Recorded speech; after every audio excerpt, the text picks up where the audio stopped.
ಲಿಂಗೈಕ್ಯ ಶ್ರೀ ಶಿವಕುಮಾರ ಸ್ವಾಮೀಜಿಯವರ 119ನೇ ಜನ್ಮದಿನ ಹಿನ್ನೆಲೆಯಲ್ಲಿ ತುಮಕೂರಿನ ಸಿದ್ಧಗಂಗಾ ಮಠದಲ್ಲಿ ಅದ್ದೂರಿ ಕಾರ್ಯಕ್ರಮ ನಾಳೆ ನಡೆಯುವಂಥದ್ದು. ಈಗಾಗಲೇ ಬೃಹತ್ ವೇದಿಕೆ ಸಜ್ಜಾಗಿರುವಂಥದ್ದು. ಮುಖ್ಯವಾಗಿ ರಾಷ್ಟ್ರಪತಿಗಳು ಮತ್ತೆ ರಾಜ್ಯಪಾಲರು ಈ ಕಾರ್ಯಕ್ರಮಕ್ಕೆ ಬರುವ ಹಿನ್ನೆಲೆಯಲ್ಲಿ ಈಗಾಗಲೇ ಬೃಹತ್ ವೇದಿಕೆ ಸಜ್ಜಾಗಿದೆ ಅಂತ ಹೇಳ್ಬೋದು. ನಾನೀಗ ಪ್ರಸ್ತುತ ಸಿದ್ಧಗಂಗಾ ಮಠದಲ್ಲಿದ್ದೇನೆ, ದೃಶ್ಯ ಸಮೇತ ತೋರಿಸ್ತಾ ಹೋಗ್ತೀನಿ. ಈಗಾಗಲೇ ಬೃಹತ್ ವೇದಿಕೆ ಸಜ್ಜಾಗಿರುವಂಥದ್ದು ನೋಡ್ತಾ ಇರಬಹುದು. ಈಗಾಗಲೇ ಹಲವಾರು ಪೊಲೀಸರು ಕೂಡ ಈಗಾಗಲೇ ನಿಯೋಜನೆ ಆಗಿರುವಂಥದ್ದು. 1600ಕ್ಕೂ ಹೆಚ್ಚು ಪೊಲೀಸರು ಈಗಾಗಲೇ ನಿಯೋಜನೆಯಾಗಿ ಸೂಕ್ತ ಭದ್ರತೆಯನ್ನ ಕಲ್ಪಿಸ್ತಾ ಇರುವಂತದ್ದು. ನಾಳೆ ವೇದಿಕೆ ಕಾರ್ಯಕ್ರಮದಲ್ಲಿ ಯಾವುದೇ ಅಡಚಣೆ ಆಗಬಾರ್ದು ಅಂತ ಖುದ್ದು ವೇದಿಕೆಯನ್ನು ಕೂಡ ಇಂಚಿಂಚು ಈಗ ಚೆಕ್ ಮಾಡ್ತಾ ಇರುವಂತದ್ದು ದೃಶ್ಯ ಸಮೇತ ನೋಡ್ತಾ ಇರ್ಬೋದು. ಮತ್ತೆ ಸಾಕಷ್ಟು ಭಕ್ತರು ಬರ್ತಾರೆ, ಸಾವಿರಾರು ಭಕ್ತರು ಬರುವ ಹಿನ್ನೆಲೆಯಲ್ಲಿ ಅವ್ರಿಗೂ ಕೂಡ ಯಾವುದೇ ಅಡಚಣೆ ಆಗಬಾರ್ದು ಅಂತ ಈಗ ಆಸನದ ವ್ಯವಸ್ಥೆ ಆಗಿರ್ಬೋದು, ಕುಡಿಯುವ ನೀರಾಗಿರ್ಬೋದು ಸಂಪೂರ್ಣವಾಗಿ ಬದಗಿಸಿರುವಂತದ್ದು. ನಾಳೆ ಮುಖ್ಯವಾಗಿ ರಾಷ್ಟ್ರಪತಿ ದ್ರೌಪದಿ ಮುರ್ಮು ಮತ್ತೆ ರಾಜ್ಯಪಾಲರು ಮತ್ತೆ ಸಚಿವರು ಗಣ್ಯರು ಕೂಡ ಈ ಕಾರ್ಯಕ್ರಮದಲ್ಲಿ ಭಾಗಿಯಾಗ್ತಾರೆ. ಮುಖ್ಯವಾಗಿ ಜಿಲ್ಲಾ ಉಸ್ತುವಾರಿ ಸಚಿವರಾದಂತಹ ಡಾಕ್ಟರ್ ಜಿ ಪರಮೇಶ್ವರ್ ಆಗಿರ್ಬೋದು,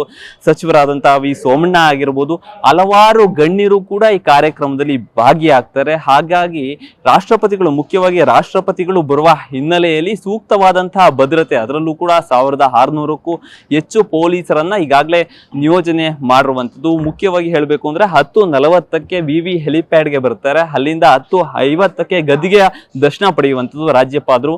11 ಗಂಟೆಯಿಂದ 12:15ವರೆಗೂ ಕೂಡ 1.5 ಗಂಟೆಗಳ ಕಾಲ ವೇದಿಕೆಯಲ್ಲಿ ರಾಷ್ಟ್ರಪತಿಗಳು ಇರುವಂಥದ್ದು. ಮುಖ್ಯವಾಗಿ ರಾಷ್ಟ್ರಪತಿಗಳು ಬರುವ ಹಿನ್ನೆಲೆಯಲ್ಲಿ ಪೊಲೀಸ್ ಇಲಾಖೆ ಕೂಡ ಸಜ್ಜಾಗಿ 1600ಕ್ಕೂ ಹೆಚ್ಚು ಪೊಲೀಸರನ್ನ ನಿಯೋಜನೆ ಮಾಡಿ ಸಕಲ ಸಿದ್ಧತೆಯನ್ನ ಮಾಡಿಕೊಂಡಿರುವಂಥದ್ದು.